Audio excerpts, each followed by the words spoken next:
And towards us, actually, for not challenging him more. And yeah, well, would and, say, and there's a poll just... The evacuations have to stop sooner than August the 31st is a date. Oh, of course. No, yes. no, I mean... About that. Is it too soon, or is it the right timing for an inquiry? And what would its scope be? A lot of what, Nicholas? At least she's, whereas... No. I think it's important to remember as well... Confident with the double jabs and so on. I suppose partly, politically speaking, one hopes, and I remember, as the government would hope. And I remember... Yes, I mean, everybody knew... Everybody is so shocked because he was he was up for another tour. Would have been on that tour. Yeah, a very good morning to you. Welcome to the programme. It's just gone 6:30. We have many things to talk about this morning, many people to talk to. We've got Michael Portillo in the studio. Good morning. Good morning to you. Lovely to have you. So, which is obviously key at this point.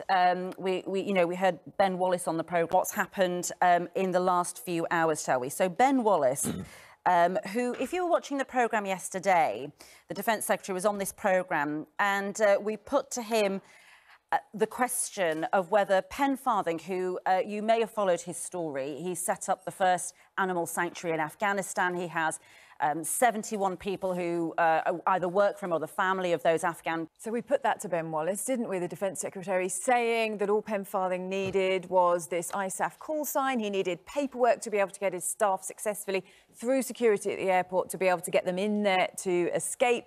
But yesterday, Ben Wallace was saying we're not going to prioritise pets above people, and they weren't able to make that happen. But there have been these developments overnight then that suggest that there is a resolution on the way. Well, so but it says now 5 hours ago, so it's sort of 1 o'clock this morning, Ben Wallace has tweeted saying, now that Penfarthing staff have been cleared to come forward, I have authorised the MOD to facilitate their process. I can put the animals in the cargo. I just need to be cleared to get that slot.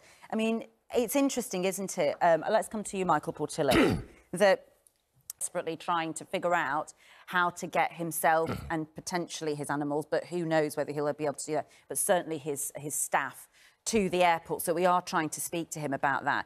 But that's and it's interesting, isn't it, when Boris Johnson and others will say we will try until the last minute to evacuate as many people as possible. That actually fundamentally can't be true, can it? Because the last minute is perhaps midnight on August the 31st, but by that point, the troops have said there's £1 billion that was meant to be going to Afghanistan over the next 7 years. That's now, remaining frozen.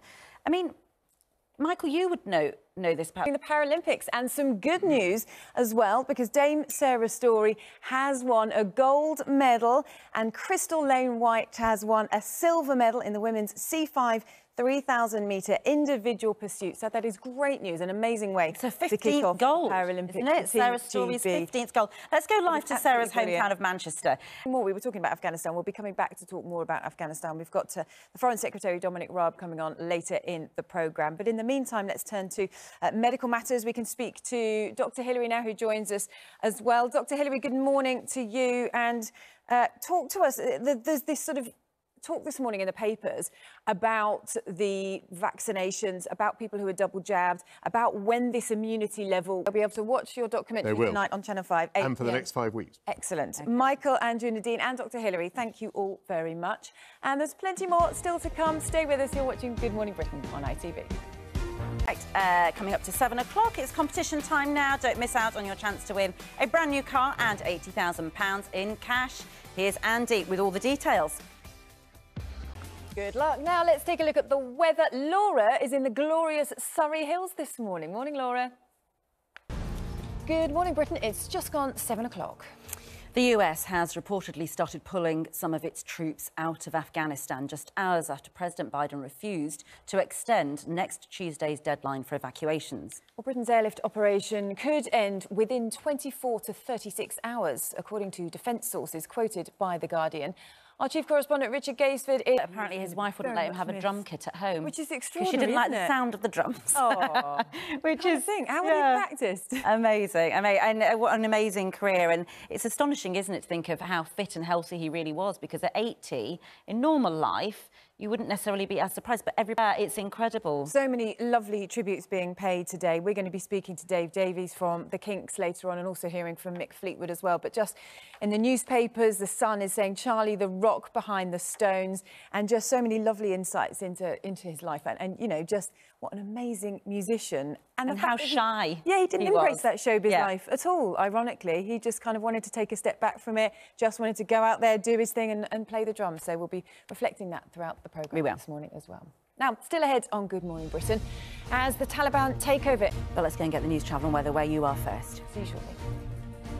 Now, still to come, she was already in the history book. She's now turned a new chapter in that. Hello again. Now, after G7 leaders met yesterday, Boris Johnson said there's huge leverage which the G7 could wield over the Taliban to allow safe passage for Afghans wanting to leave the country, including withholding substantial funds. But the Labour Party says the outcome of the summit was a failure for the Prime Minister. We're joined now by the shadow, and it's the quiet pain, isn't it? You can feel the quietness of their pain. And that anguish for Naj, knowing, you know, the risk that was happening to his family while he wasn't there, the loss of his father, and how he had to deal with all that. But and all the other interpreters who are still waiting. In that situation. Waiting to leave. We'll be talking to Dominic Raab, the Foreign Secretary, at 8:30 about that. We'll also be talking to some veterans of the Afghanistan war, because many veterans have spoken about their PTSD coming back more strongly in this last week or two, seeing all of that and their concerns and their fears that what they did and all the sacrifices that they made as troops have come to nothing. And that is actually, as you can hear from them both speaking there, is not true. There was a lot of positivity that happened in those 20 years. The women had education and so on. So we'll be talking to the veterans about what... Really hard for them to come to terms with what they are though, coming to terms with, at this moment. We heard Tom Tugendhat, of course, in the Commons talking about that very emotionally, yes. Now, still to come, one of the greatest drummers of his...